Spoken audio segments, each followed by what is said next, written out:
সকাল সকাল কই যেতেছো? এক কাপ চা খেয়ে যাও। দেরি হয়ে গেছে বন্ধু, হাতে একদম সময় নাই। সময় মতো ভোট কেন্দ্রে পৌঁছাইতে হইব।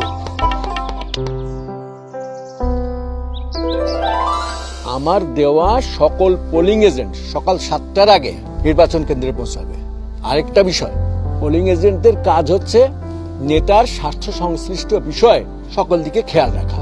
প্রত্যেক পক্ষে একজন পোলিং এজেন্ট থাকবে। এছাড়াও আরো কিছু গুরুত্বপূর্ণ কাজ প্রত্যেককে দায়িত্বের সাথে পালন করতে হবে। মনে রাখবা, ভোট কক্ষে প্রিজাইডিং অফিসারের দেওয়া পরিচয়পত্র পড়ে নির্ধারিত স্থানে বসতে হবে।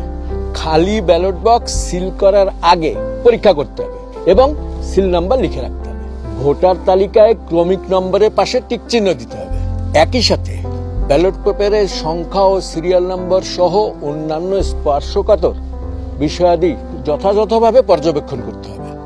ভোট গণনার পর্যবেক্ষণ ও ফলাফলের কপি সংগ্রহ কিংবা আমার স্বার্থের বিষয়ে কোনো অভিযোগ থাকলে প্রিজাইডিং অফিসারকে জানানোর দায়িত্ব পোলিং এজেন্টের।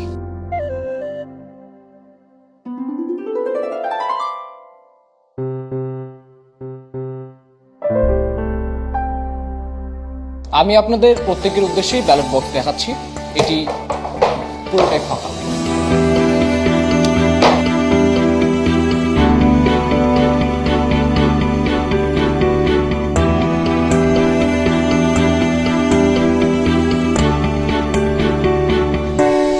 প্রত্যেক প্রতিদ্বন্দ্বী প্রার্থীর পক্ষ থেকে একজন করে নির্বাচিত পোলিং এজেন্ট ভোট গণনা কক্ষে উপস্থিত থাকতে পারেন।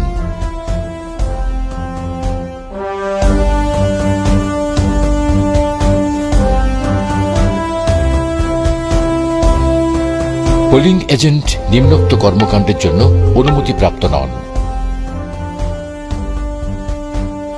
ভোট গ্রহণ কর্মকর্তাদের কাজে বাধা দান বা হস্তক্ষেপ করা যাবে না। গোপন কক্ষে ভোটার কর্তৃক ব্যালটে ছাপ দেওয়া অবলোকন করা যাবে না। কোন প্রার্থী বা রাজনৈতিক দলের লোগো বা প্রতীক বহন করা বা ধারণ করা যাবে না। ভোট কক্ষে কোনোভাবে ভোটারের সাথে কথা বলা, ইশারা ইঙ্গিত করা কিংবা ভোটারের পছন্দকে প্রভাবিত করে এমন আচরণ করা যাবে না। কোন প্রার্থীর বা রাজনৈতিক দলের পক্ষে বিপক্ষে বিক্ষোভ প্রদর্শন বা প্ররোচনা দান করা যাবে না।